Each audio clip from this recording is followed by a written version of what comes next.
ಬೆಂಗಳೂರಲ್ಲಿ ಬೇಸಿಗೆ ಕಾಲ ಸ್ಟಾರ್ಟ್ ಆಗ್ತಾ ಇದೆ. ಸೊ ಅದರಿಂದ ಏನಾಗ್ತದೆ ಅಂದರೆ 2, 3, 5 ಬರೋ ಜಾಗದಲ್ಲಿ ಸ್ನೇಕ್ಸ್ ಕಾಲ್ ಇನ್ಕ್ರೀಸ್ ಆಗ್ತಾ ಇದೆ. ನಾವು ಬೆಂಗಳೂರಲ್ಲಿ ನೋಡ್ತಾ ಇರೋದು north, east, west, south, central ಅಂತ 5 ಭಾಗ ಆಗಿರೋದ್ರಿಂದ 5 ಭಾಗದಲ್ಲಿ ಒಂದೊಂದು ಭಾಗದಲ್ಲಿ ದಿನಕ್ಕೆ 5 ಇಂದ 6 ಬರ್ತಾ ಇದೆ. ಈಗ ಹೆಚ್ಚು ಕರೆ ಬರ್ತಾ ಇದೆ. ಓವರಾಲ್ ನಮಗೆ 100 ಇಂದ 150 ಕರೆ ಬರ್ತಾ ಇದೆ ಹಾವುಗಳದ್ದು.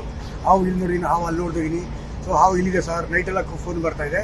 ಸೊ ಹಿಂಗಾಗಿ ಕರೆಗಳ ಸಂಖ್ಯೆ ಇನ್ಕ್ರೀಸ್ ಆಗ್ತಾ ಇದೆ. ಆದರೆ BBMP ಏನಿದೆ, GB ಅಂತ ಏನು ಕರಿತಾ ಇದ್ದೀವಿ ಈಗ ಹೊಸದು, ಅಲ್ಲಿ ಬರೀ 7 ಜನ ಇರೋದ್ರಿಂದ ಸೊ ಅತಿ ಹೆಚ್ಚು ಕರೆಗಳು ಬರ್ತಿರೋದ್ರಿಂದ ನಾವು ಸರಿಯಾಗಿ ಸಮಯಕ್ಕೆ ಹೋಗಿ ಹಾವು ಹಿಡಿಯೋಕ್ಕೆ ಆಗ್ತಾ ಇಲ್ಲ. ಹಂಗಾಗಿ ನಾವು ಮಾನ್ಯ ಆಯುಕ್ತರಿಗಿರ್ಬೋದು, DCF ಇರ್ಬೋದು, ACF ಇರ್ಬೋದು, ಎಲ್ಲರ ಗಮನಕ್ಕೆ ತಂದಿದ್ದೀವಿ. ಈಗ GBA ಅಧಿಕಾರಿಗಳಿಗೂ ಸೊ ಕಮಿಷನರ್ಗೂ ನಾವು ಮನವಿ ಕೊಡ್ತಾ ಇದ್ದೀವಿ, ದಯವಿಟ್ಟು ಜನನ ಇನ್ಕ್ರೀಸ್ ಮಾಡಿ, ರೆಸ್ಕ್ಯೂರ್ಸ್ನ ಇನ್ಕ್ರೀಸ್ ಮಾಡಿಬಿಟ್ಟು ಸೊ ಜನಗಳಿಗೆ ಸರ್ವಿಸ್ ಮಾಡೋಕ್ಕೆ ಈಸಿ ಆಗುತ್ತೆ. ಸೊ ಹಂಗೇ ಈ ಹಿಂದೆ ನಮಗೆ ಆನ್ಲೈನ್ ಅಂತ ಕೊಡ್ತಾಯಿದ್ರು, ಬರೀ 18,000 ರೂಪಾಯಿ ಇತ್ತು. ದಯವಿಟ್ಟು ಬೆಂಗಳೂರಲ್ಲಿ ಬದುಕು ತುಂಬಾ ಕಷ್ಟ ಇದೆ. ಎಲ್ಲ ರೇಟು ಜಾಸ್ತಿ ಆಗಿದ್ದರಿಂದ ಎಲ್ಲ ಮನೆಗಳಲ್ಲೂ ವಯಸ್ಸಾಗಿದ್ದವ್ರು ಇರ್ತಾರೆ. ಸೊ ಟ್ರೀಟ್ಮೆಂಟ್ ಇರುತ್ತೆ, ಅದು ಇರುತ್ತೆ. ಸೊ ನಮಗೂ ಕೆಲವರಿಗೆ ಹಾವು ಕಚ್ಚಿದೆ, ಕೆಲವರಿಗೆ ಹೆಲ್ತ್ ಪ್ರಾಬ್ಲಮ್ ಇದೆ.